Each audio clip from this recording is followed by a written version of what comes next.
Hello, good afternoon po sa lahat ng ating mga kababayan at lalong-lalo na po sa ating tagapagsubaybay at ng ating mga kaibigan at lahat ng ating mga sumusuporta sa ating channel po. Salamat po at magandang hapon po sa lahat. At ngayong umagang ito ay papakita natin yung natapos namin kanina na trabaho, yung kisame. Pero bago po yun ng papakita natin ang trabaho, shout out muna natin si Rex Maturan, yung isang kaibigan natin ng driver ng backhoe. Shout out sa iyo, Dol. Sana po maayos lang po yung kalagayan mo doon sa Davao City.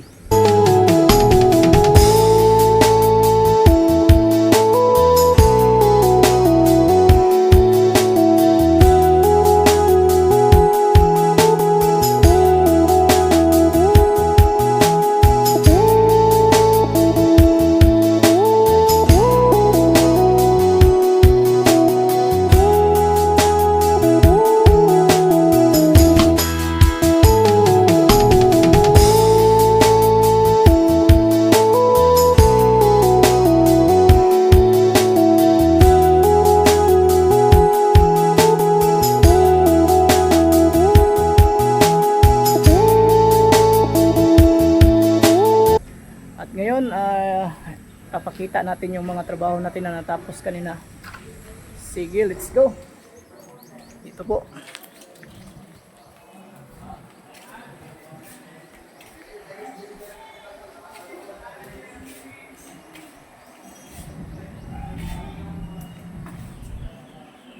Ito po yung ginawa namin kanina, guys.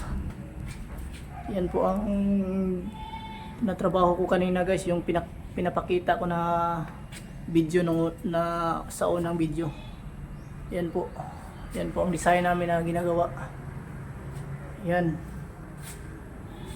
simple lang yung mga disenyo ng aming kisame, guys, na tapos na yan na nalagyan ng mga gamit namin. Dito is Gibson board. Yan, tapos dito may mga disenyo din dito sa kabilang kwarto. Ayan, guys, kanina pa lang yan natapos. Yan, maganda siya tingnan, guys, kasi may, kung titingnan natin dito sa gilid, may kublight siya dyan, yung maitim na hugis, guys, yan, yung maitim kublight yan. Tapos sa taas may parang kanal siya sa gilid, yan. Tapos dito makita nyo kung ano lang siya, naka straight lang siya sa bandang gilid, yan. Saka itong kwarto, guys, tapos na ito na tiles na tiles. Sabi, pupuntahan natin yung kabilang kwarto. Dito tayo sa kabila. And guys, framing pa lang dito. Bukas gagawin na naman namin to. Ito, lalagyan natin yan ng mga bukas, Gibson board. Yan. Ang maganda kasi dyan, guys, is inuuna natin yung parang kanal niya bago natin ilagay yung mga yung mga Gibson board niya. Dapat niya nakauna yung mga kanal-kanal na katulad niyan. Dapat nauna yan. Kasi kung mahuli na paglagay yan, mahirap niyan ilagay. Ganyan lang, guys, kung magawa kayo ng mga disenyo. Sa amin kasi dito, inuuna namin yung mga disenyo bago yung mga buo-buo na mga Gibson board na ilagay. Ito, guys, may siya dito sa gilid, may kublight din yan. Tapos dito parang lang yan, kasi gusto ng may-ari niyan, mga kanal-kanal lang nakadikit-dikit. Tapos dito yan yung ginawa namin ng una na disenyo. Siyempre dito may mga tapos din, mga kisame natin pa malapit na dito. Malapit nang natapos. Videos na ipapakita.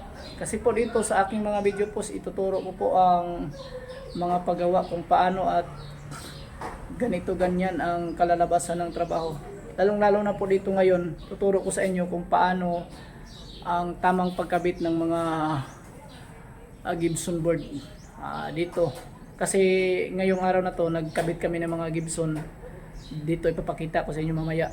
At dito ngayon, ipapakita ko sa inyo yung anong kaibahan ng Gibson board tsaka Hardiflex at saka plywood. Ganito kita natin.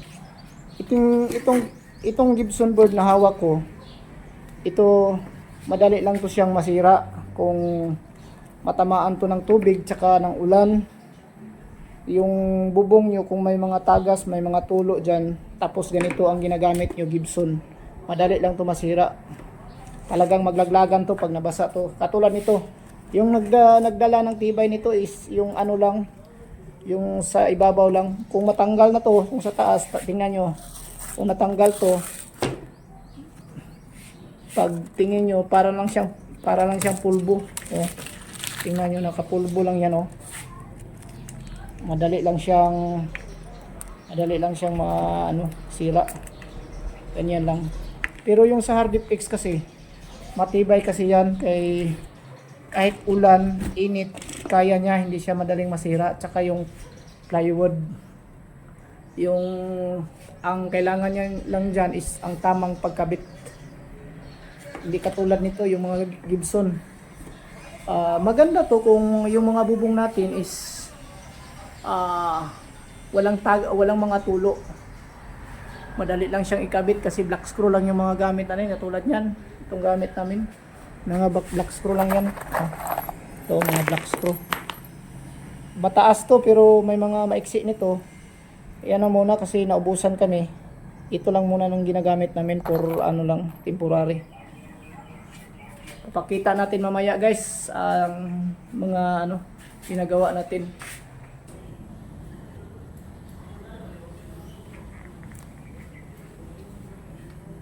Ito guys, sa taas, ayan, kunting kimbutan na lang to, tatapos na to. Kita natin yung bandang gilid, ayan.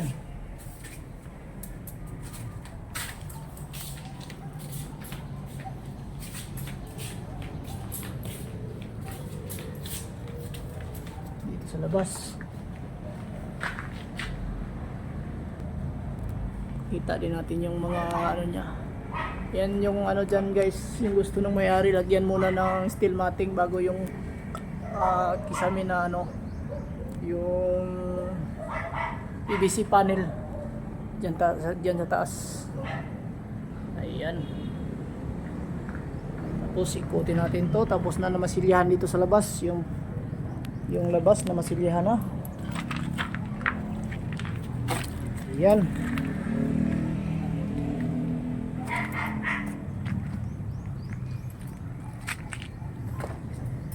Na tingnan guys. Ayan. Tapos na yan ang masalihan dyan banda. Pati dito. May mga natapos din kanina na mga dito. Palitada. Kasi may disenyo pa dito banda. May disenyo yan.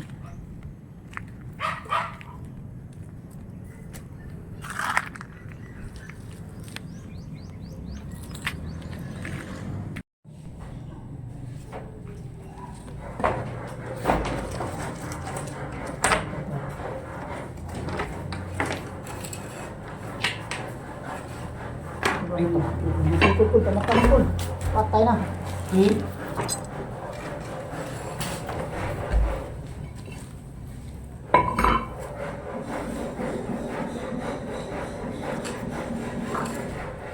Patay na ito. Ito ang gawin sa 5-5. Anak mo ito na? Ini lang yung dako. Nakakuha na ito. Lalom. Ano siya? Anak.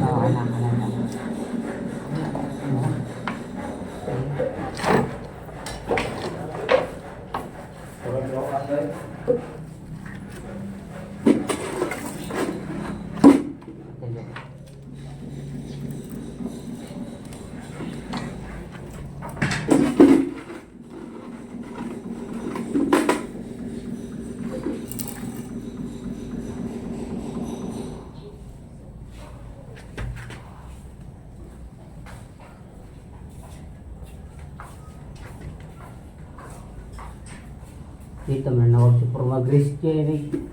Timing ko mo ko online to ba? Christian. Pwede lang ha. Ano man? Ay, may video ko dito online na to ba? Pwede ko online na tong katungan. Kung mo ko na just pag-abot ng kundri, ano ko nabasahan si? Ito rin dito.